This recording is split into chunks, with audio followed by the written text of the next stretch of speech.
और गौ माता पे नहीं, अपने राष्ट्र में कई ऐसी विडंबनाएं हैं, कई संतों पर भी ऐसे ऐसे आरोप लगाए गए हैं जो मनुष्य नहीं जान पा रहा, कहना नहीं चाहिए, परंतु सनातनी अपने मूल स्वरूप को भूलकर कहां विरोध करना चाहिए वहां तो नहीं कर रहा, जहां नहीं करना चाहिए वहां करने लगा।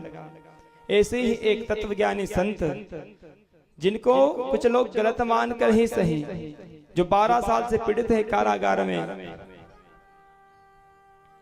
आसाराम जी पूज्य बापू के विषय में हम कह रहे हैं। लोगों को जिनको लीला नहीं पती, ऐसे कई सारे संतों के ऊपर इतना अत्याचार हो रहा है और बाद में कई सालों में जाकर मालूम पड़ता है कि निर्दोष पाए जाते हैं। सनातनी होने के बाद भी विरोध नहीं। आप हमको ऐसा विरोध नहीं करना है कि पटरियां उखाड़नी या कुछ भी, अहिंसा नहीं करनी है, पर सत्य के लिए लड़ना आवश्यक है, आवाज उठाना आवश्यक है। परम पूज्य बापू के कुछ ऐसे संकल्प हैं जिससे जन कल्याण हो रहा है। आज मातृ पितृ पूजन जो हो रहा है संपूर्ण विश्व बना रहा है, और सनातनी नहीं, यही कार्य अब मुस्लिम वर्ग भी कई देशों में बनाया है, देखा है, और बड़े स्वीकार कर रहे हैं। एक बार आप में से किसने बनाया हो या नहीं, पर एक बार मातृ पितृ पूजन दिवस वैलेंटाइन डे को उन्होंने विरोध करने हेतु ये बनाया और पूरे राष्ट्र की संतान को सन्मार्ग पे लगाया। एक बार कभी बैठ जाइएगा ना, अगर आंखों से आंसू टपकने लगे तो कहना। प्रत्यक्ष जो देवता जो पूजनीय है उन माता पिता को पूजाया।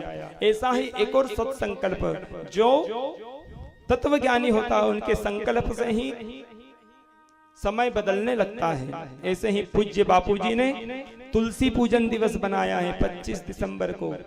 प्लास्टिक के वृक्ष को पूजने से कुछ नहीं मिलता। तुलसी माता जिससे कई प्रकार के रोग नष्ट हो जाते हैं, जिसका इस लोक में भी कल्याण हो जाता है जिसकी पूजन से, और जो वह दूसरा परलोक भी सुधार दे। कहते हैं जिसके पास तुलसी हो और मृत्यु अगर होती है तो उसे यमदूत नहीं ले जाते हैं।